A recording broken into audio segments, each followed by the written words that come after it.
Bonjour les amis, c'est toujours un agréable plaisir de partager ce petit moment fabuleux avec vous. Aujourd'hui, nous allons parler de la réconciliation avec votre mari, votre partenaire. Qu'est-ce que vous devez faire et comment vous devez vous prendre pour favoriser rapidement la réconciliation entre vous et votre chéri. Voilà. Les amis, j'ai dit, ma chérie, quand vous avez des problèmes avec votre mari, il ne faut pas que le problème là, vous dormez dessus.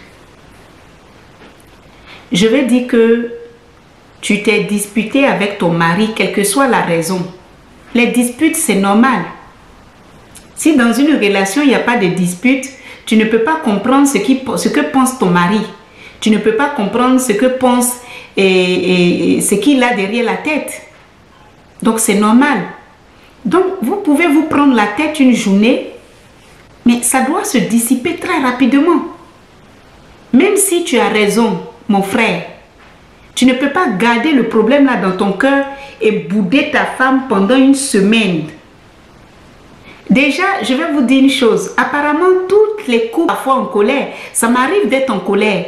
Mais c'est quelque chose que j'essaie maintenant de contrôler. Parce que s'il y a une seule chose que vous faites sans vous en rendre compte, c'est lorsque vous êtes en colère et vous dormez sur votre colère. En ce moment-là, vous avez péché. En fait, c'est ce que la Bible dit. Alors, si tu t'es disputé avec ton mari et que tu vois que vous êtes vraiment dit des choses super méchantes, laisse un peu le temps. Quand je dis le temps, ça veut dire laisse, ça va passer un peu et puis essaie d'adoucir la situation rapidement. Après, tu essaies de lui dire j'aimerais qu'on oublie cette situation. C'est vrai qu'on s'est dit des mots méchants, mais j'aimerais qu'on oublie parce que je pense que chacun comprend maintenant. Il faut trouver comment vous allez adoucir la situation. Parce que vous laissez des petites disputes durer pendant 1 mois, 2 mois, 3 mois. Arrivé un moment, vous savez, les hommes sont tellement orgueilleux qu'ils n'arrivent pas à venir, même s'il n'est plus fâché, lui il se dit que parce qu'il est un homme, lui ne peut pas venir vers sa femme pour lui demander pardon. Ou bien dire à sa femme, chérie, on laisse tomber. Si tu ne peux pas dire à ta femme que chérie, pardonne-moi, si ton orgueil est trop grand pour toi parce que tu ne peux pas le faire, c'est pas compliqué. Je vais vous dire que vous pouvez aller, si vous êtes en Europe, vous allez dans un magasin de fleurs. Les films que les gens font à la télé que vous regardez, c'est pour vous donner des conseils en fait. Parce que le plus souvent, dans la colère, vous dites des méchancetés à votre femme. Vous dites des méchancetés à votre mari. Vous êtes tellement en colère que vous lui dites des choses vraiment très méchantes qu'on ne peut pas pardonner. Mais arrivé un moment, vous êtes toujours dans la même maison et dans le même lit. Et parfois, c'est tellement fort que un de vous, chacun va dormir de son côté. Pour pouvoir adoucir la situation, si vous pensez que les choses vont aller et ça va un peu loin, ça fait maintenant 2 semaines, vous ne vous parlez pas, qu'est-ce que vous pouvez faire? C'est simple comme de l'eau à boire. Vous allez commander des fleurs pour votre femme.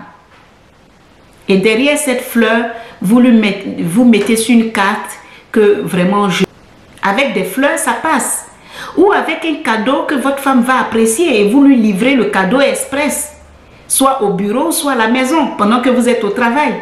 Ça va dissiper les choses tout de suite, ça va adoucir les choses tout de suite et la communication va revenir vite dans votre vie de couple. Pour les hommes qui se sentent un peu trop orgueilleux, qui ne se sentent pas aller vers leur femme directement, mais passez par quelque chose. Avec les femmes, vous pouvez utiliser des choses, comme on appelle ça, des bijoux par exemple. Les femmes adorent les bijoux. En lui faisant un beau cadeau de bijoux, je pense qu'elle va apprécier. Combien de luxe pourrait faire l'affaire à votre femme? Si vous lui faites ce cadeau et vous envoyez ce cadeau emballé à votre femme, je pense qu'elle va apprécier et ça va dissiper toute cette colère. Et le soir quand vous rentrez, vous dites ma chérie, je pense que le cadeau tu as apprécié. Vous ne parlez plus du problème. Vous dites à votre femme, ma chérie, Je pense que tu as apprécié le cadeau, je pense que ça te plaît et franchement, elle va apprécier. N'est-ce pas? Parce que vous laissez les problèmes trop longtemps et plus le problème est long, alors que c'est un problème banal qui méritait d'en parler, même si ça va rendre nerveux votre mari, vous en parlez. Tu m'as trompé, j'apprécie pas, je ne veux plus rester avec toi. Et bah, papa, donc vous dites ce que vous voulez. Bah là, tu dis ce que tu veux. Et tu dis des méchancetés. Tu dis des trucs qui vont pas plaire à ton mari. Bah c'est tout. Et quand tu vois que ça l'a vraiment blessé et qu'il ne veut plus dormir dans la chambre, ma soeur, là, si tu vas vers lui, il va pas apprécier, bah tu lui fais une surprise au travail, s'il travaille. Voilà. Ou s'il ne travaille pas, qu'il est à la maison, bah tu commandes quelque chose et puis on lui livre le cadeau. Il va apprécier ce petit geste et ça va vous donner l'opportunité de parler de votre problème de couple.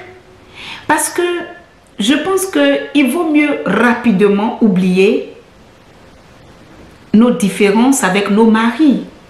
Il t'a trompé, on a compris. Tu n'es pas contente, bah tu as crié, et bien c'est tout. Maintenant, vous devez vous réconcilier. Les filles, arrêtez de dire non, je le quitte parce qu'il m'a trompé, parce que, ma chérie, si tu le quittes parce qu'il t'a trompé, lui que tu vas aller prendre, c'est pas un ange. C'est pas des anges, les hommes, c'est pas des anges. Donc, s'il t'a trompé, tu as crié, tu l'as boudé pendant un moment, arrivé un moment, stop. Ma soeur, la vie continue. Maintenant, il faut prendre des initiatives, trouver des astuces adaptées pour bloquer ce gars à la maison, pour qu'il n'ait plus qu'il recommence sa bêtise, c'est tout. Voilà. Et la vie continue. Sinon, ça va vous donner des maux de cœur, des vertiges, vous ne dormez plus. Ah, pourquoi il m'a trompé? Mais c'est déjà fait. Qu'est-ce que tu veux, ma soeur? Qu'est-ce que tu veux? C'est déjà fait. Et là, maintenant, tu sais que c'est un gars qui peut te tromper. Maintenant, tu trouves des astuces pour arranger la situation. Ta femme t'a trompé, c'est vrai. Qu'est-ce que tu veux faire? Tu veux la quitter? Ce n'est pas la solution. Si tu quittes ta femme parce qu'elle t'a trompé, celle que tu vas prendre, ce n'est pas un ange. Elle ne serait pas vierge, même étant vierge. Elle va vouloir essayer ailleurs pour voir ce qui est mieux. Donc, essayez de trouver une solution rapide pour dissiper vos problèmes et vous réconcilier rapidement. Je vous ai montré des astuces simples qui peuvent vous donner un coup de main pour que les choses s'enclenchent rapidement et puis vous allez partir sur de nouvelles bases. Et toi, ma chérie, tu n'as qu'à te réveiller, trouver fête et te mettre à ta place où toi tu as envie. Voilà. C'est ce que je voulais vous dire. Si cette vidéo vous a plu, moi ça a été un super plaisir de le partager. Partagez la vidéo, abonnez-vous et surtout, appréciez les vidéos les amis. À bientôt.